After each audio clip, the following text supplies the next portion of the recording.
everyone, welcome back to Heartland Mamas. I'm Marie Briel. And I'm Heidi Henry, coming to you from our socially distant studios, two different ones, at the edge of the Great Red Divide.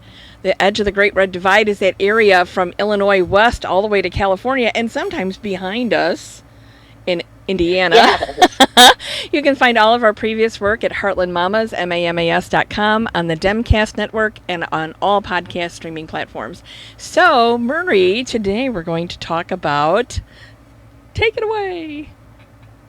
Well, we're going to first give a little bit of a nod to our... Oh, why are we wearing white? Yeah, exactly. Today is 100 years that women were guaranteed the right to vote. So we are doing a little homage to it in saying wonderful, thank you so much. Yeah. Thanks for fighting for us and always setting the bar higher and higher and reminding us that well-behaved women rarely make history. And I'm doing a little bit of an homage to AOC. I'll never be as gorgeous as that, but with my big earrings and my hair parted down the middle. She's so gorgeous, and she doesn't have to try at that age, So, Marie, we were talking the last couple days about warp speed. And if you don't know what warp speed is, it's basically Donald Trump doing this with your money to all his pharmaceutical friends. So, why is he doing that, Marie? Right. It is a very interesting situation.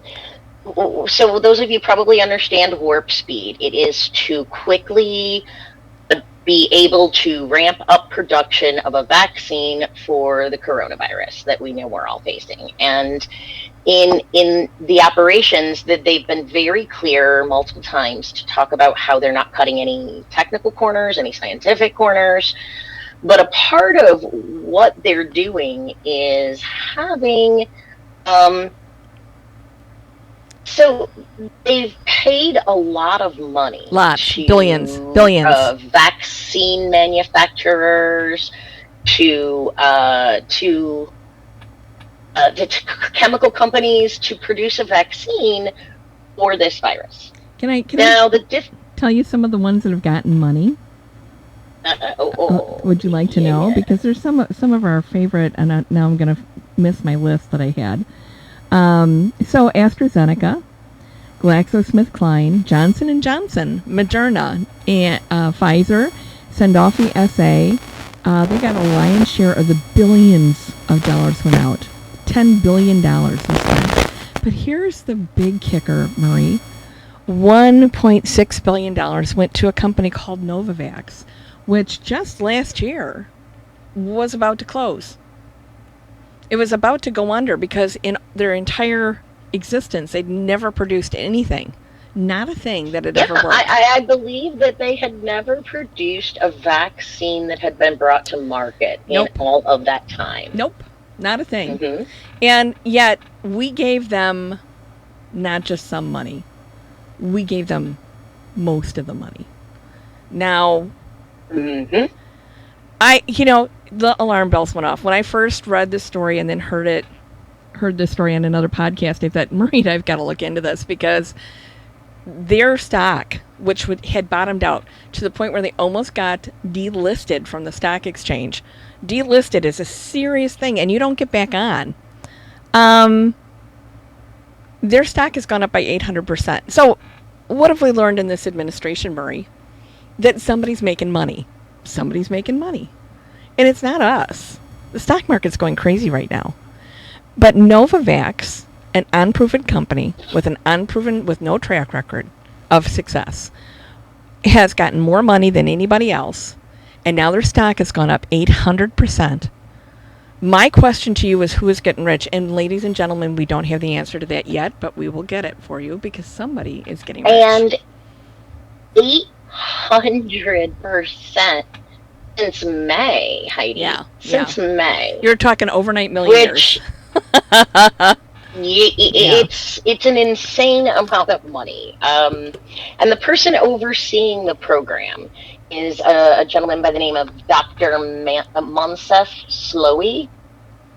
So he's overseeing Operation Warp Speed. but he is also a former executive with and stock owner with GlaxoSmithKline, and he's the current head of Moderna. So does that seem to bring any questions about or any concerns about transparency in the development of this vaccine? You know what?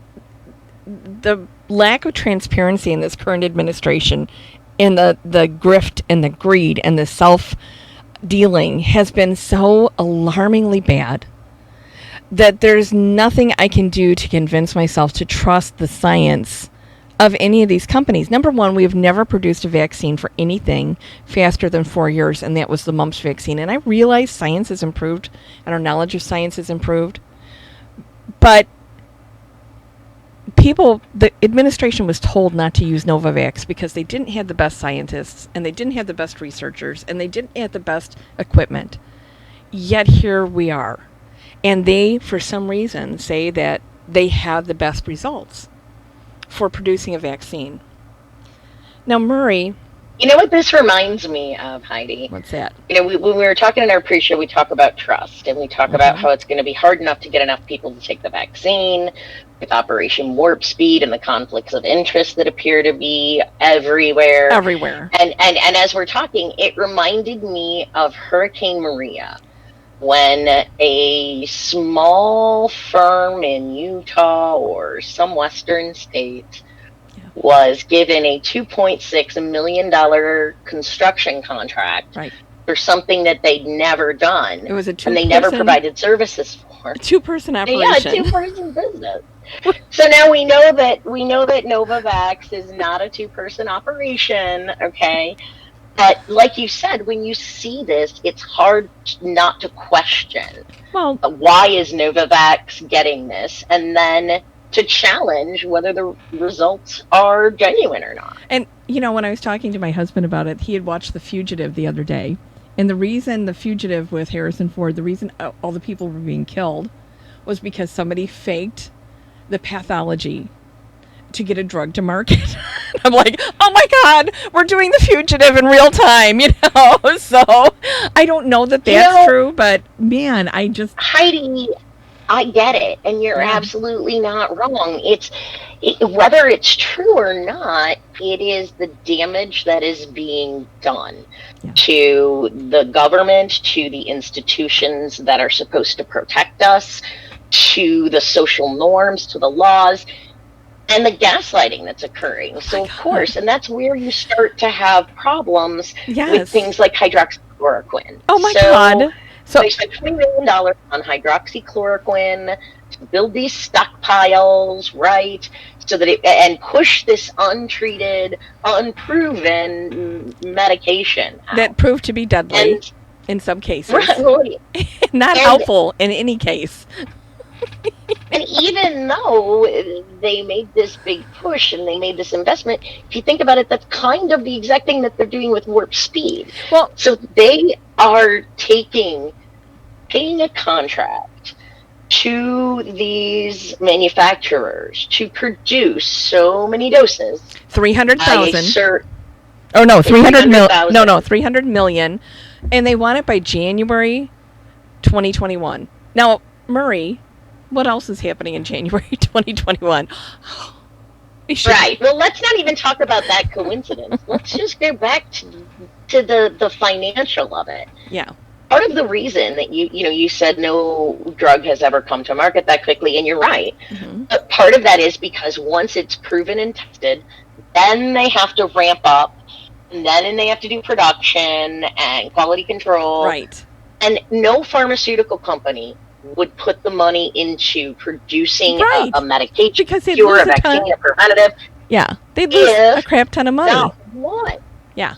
Right, because why would you do it ahead of time? So basically we are saying, hey, here's a whole shit ton of money to a bunch of you. Yes. Go make something that we don't know will work or not. No. And if the administration is willing to continue to try to push hydroxychloroquine with only $20 million worth of stock, piles of it. Right.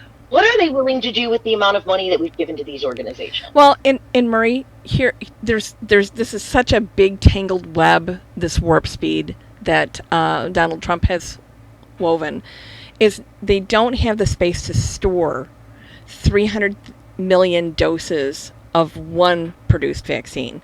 But now you have 6 or 8 companies that are also supposed to produce 300 million doses. Now, they need to buy some real estate. Who do we know that sells real estate in the administration? Oh, no kidding, huh? It's amazing. That's surprising. Yeah, no, it's not surprising at all, Marie. It's not surprising at all. If you're talking about crazy, unproven advances in science, we need to talk about oleandrin. Okay. Oh my God. So oleandrin is a naturally growing, or it's a chemical produced from the oleander plant. It is toxic. You cannot eat a leaf or you will die. But in using the essence and pulling out the oleandrin, they have found that it is helpful in inhibiting cancer cells. They have found that there is some potential, but they have found that only in monkey test tubes and non-human. Yes. So company out of nowhere, Phoenix Biotech, decides, as the coronavirus was raging in the beginnings of the pandemic, everybody and their brother was coming up with creative prevention ways, right? Or cures, or so if you think of the timing, this organization approached the administration back in April. And how did they approach him? Who did they ask to open the back channel to the president, Marie? Mike Lindell, the My Pillow guy. They asked a pillow salesman who's been sued multiple times.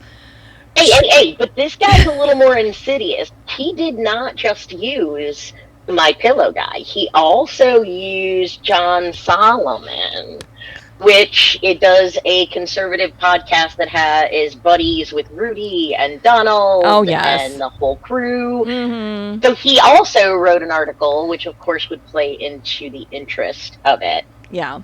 And the head of the Phoenix Biotech was courting quite hard Mike Lindell. Yeah.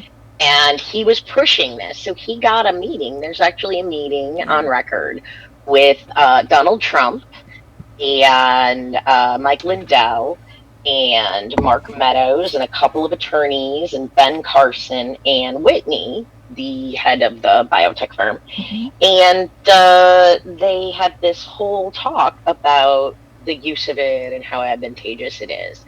It didn't go anywhere, so now it's resurfaced again. Yeah. And the thing that's concerning is it's becoming more. The president was talking. Somebody asked him in a press conference, and I just have to point this out. A reporter mentioned, what do you think of oleandrin, and is it something that the White House, the administration might be interested in? And he says, is it something people are talking very strongly about? Is it something that people are talking about very strongly? This shows you how influenced he is by Joe Schmo, who lives in his mom's basement. Yeah. Seriously. Are they talking about me? Are they talking about me? Are they talking about me? It's all he cares about. If they're talking about me, if they're talking about the oleandrin, then people want me to do it. Well, and that is terrifying because the gentleman who brought this all up and got Ben Carson to say it was a great idea, even though, remember, it's never been tested. This lab has never done any testing in humans. The laboratory testing that they've done has not been with human DNA and COVID. It has cells in COVID. It's only been with monkeys, bladders, bladders. COVID. Monkey bladders. Monkey bladders. And here we are. Right. And here we are. Right.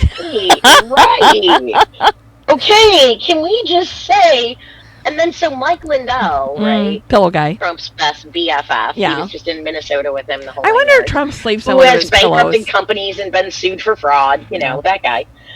He now was appointed to the board of Phoenix Biotech, Because and he has been granted a financial stake in the corporation. Because he's Yet, got and what the hell is this guy doing even near anything scientific? Does he have a doctorate? Does he have a master's? Lindau? Yeah. I mean, is he? I think he went to high school. Maybe he played a doctor on TV or in a play at school one time.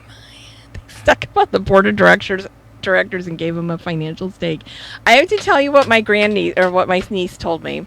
She's a teacher, and she said the first thing that they teach the kids in preschool is not to touch the oleander bushes that line the playground because they're poisonous.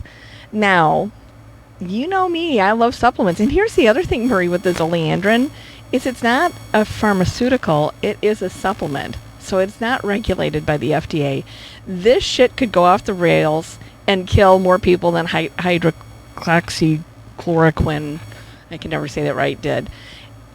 But if you notice, I have something in my hand, Murray. Do you remember what this is? Oh my God, you brought it out. I brought out the no. This is, you want to go. We've spent billions with a B of our tax dollars because Donald Trump wants to wave a magic wand. And this is the magic wand that my son left here when he grew up and moved away. That he hand carved to be like Harry Potter. Okay, that's the story. And Ollivanders is kind of like oleander, right? So, here's Donald Trump. Let's hocus pocus make a wish it away. Wish it away. So again, let's just recap this. We have an unproven, untested, potentially dangerous extract from a dangerous plant that is being pushed by the FDA. It causes cardiac arrest by outside sources to the administration, to the FDA, and the guy who who has a high school degree, who is the head of the Minnesota Republican Party and one of Trump's big donors, now has a financial stake in this company and is on the board of directors, yet we're supposed to think that it's all okay. And you wonder, Heidi, why we question Operation Warp Speed. Why people will be concerned about the vaccine should one emerge. Just like how much. No, I can't say how much worse can this get because every time I don't think it, I look at no. It's a hold my beer moment. Yes. No. Well, this oleandrin definitely a hold my beer. This awarding $1.6 billion at the B to Novavax, another hold my beer moment. Hydroxychloroquine was a hold my beer moment. Ladies and gentlemen, November 3rd can't come soon enough, and January 20th cannot come soon enough. I am so sick of the grift and the greed and the takeover of common sense and decency that prevails in the Trump administration. Good God, we are not just a laughing stock of the world. This world is pitying us for being brought to our knees by Orange Caligula and his band of merry men and women. I have to say, you know what, as frustrated as I am, as exhausted, as gaslit, as fried in every physical way, I can say there have been some really cool things that have happened recently. We just saw the post office master, DeJoy, say he would stop any further changes. I don't think he said he'd go back and undo those, but he wasn't going to do anything else until after the election. And that came from pressure. So this oleandrin story, I want everyone listening, and I want us to pay really close attention, because it's one of those things that pops in, pops out, and start to look for contracts that have been awarded, start to look for more articles start to look for Fox News talking about how great this product is. Right. Because I think we're going to start to see a push for this, and then see if anything happens with the FDA. They really have to hold their ground, because if they don't, it will add another layer of mistrust to everything they're trying to do with the vaccine. Murray, if this is a supplement, the FDA doesn't get involved in that. And the problem with that is that if they start ramping up production of this and it gets out, people are going to potentially die. And especially if it does not need FDA approval. And we've seen this with the rapid tests for COVID-19. We've seen this with the antibody tests for COVID-19, where we're not getting the due diligence. Yeah, we're not getting the due diligence that we have come to expect by living in America. That voodoo and witch doctoring and that sort of thing has taken a backseat to science. And we've lost whoa! My pillow guy! He takes precedent over science!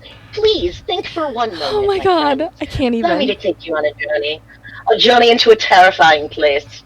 Where a high school degreed ex-drug addict, nothing against him, I think it's amazing he got his life clean, has the power to influence the President of the United States to use an unproven, untested, unreliable drug to solve a pandemic. Okay, I'm done. I'm out. I don't even know what to say, Marie, because we can't F this up anymore. Yes, we can. Somehow we can.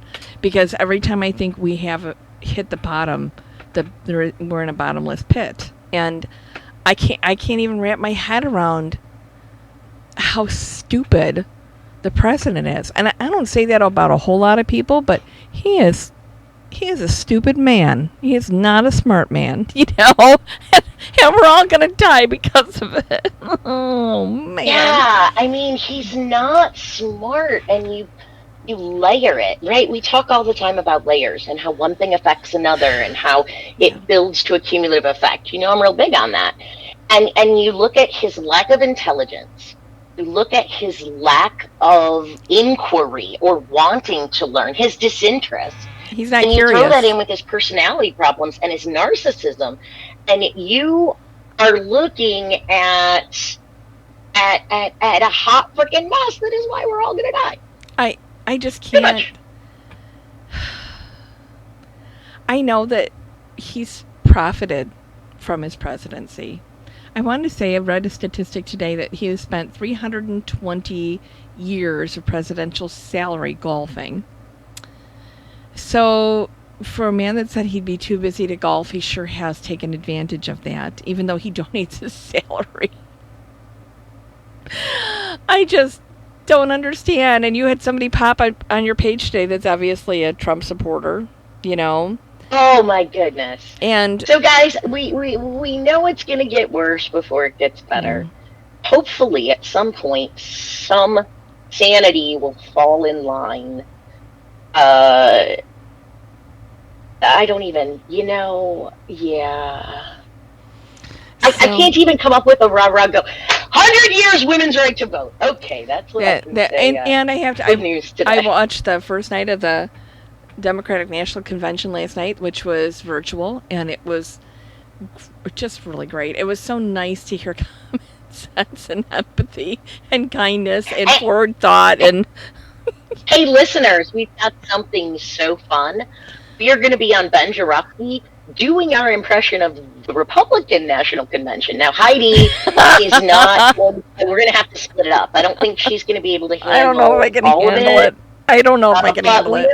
We're gonna do the highlights with our friend Ben Jarofsky on the Ben Jarofsky Show. So look forward to that. But as we go forward, guys, really, we have to be smart. We have to be scientific. We have to pray to God that someone has a sack that can stand up and say, "Hey, this is not a good idea," right? No. If somebody please grow a pair. And stop the insanity of the My Pillow guy pitching medical advice to the President of the United States. It's just somebody. Marie, a question came up yesterday. What are you guys going to talk about after January 20th, 2021? I said, oh my God, the work just begins when we inaugurate a new president. We can't sit down and we can't rest. We have to keep pushing forward for the next 20 years to undo the debacle that we've lived through for the last 3.5 years. the work just begins. It just begins. You cannot sit down. You cannot lighten up. You cannot let go. You have to keep fighting with every last breath in your body. Sorry, that's And your new we will. reality. Well, otherwise we'll go back to this. You don't want this again. So get out and vote. Make sure you're registered. Check your registration. Yep. If you don't want to die, I suggest you do these things, because if you don't vote like your life depends on it, your vote, it does. Yeah. Because if you don't, we're all going to die. Register, vote, get your friends to vote. Vote by mail. Make a plan. It's not just about saying, I'm going to vote by mail, and then worrying and freaking out. Find a plan, stick to that plan. Make your voting plan. Make your voting plan, and make it now. Like, subscribe, thank you share. guys for tuning in today. Yes, Heidi, like, subscribe, and share. Heartland Mamas. MAMAS.com. Come and see us again. Find us on Demcast. Find us on all podcast platforms. We really enjoyed spending time with you today. We've got so much coming up in the next couple weeks, getting our candidates interviewed and getting them out there. So we'll see you again soon. We have an amazing story involving sexism and abuse in a local Illinois high school. Mm-hmm. So, we really are going to be hitting it hard. So thanks again for tuning in. See you soon. See you later. Bye-bye.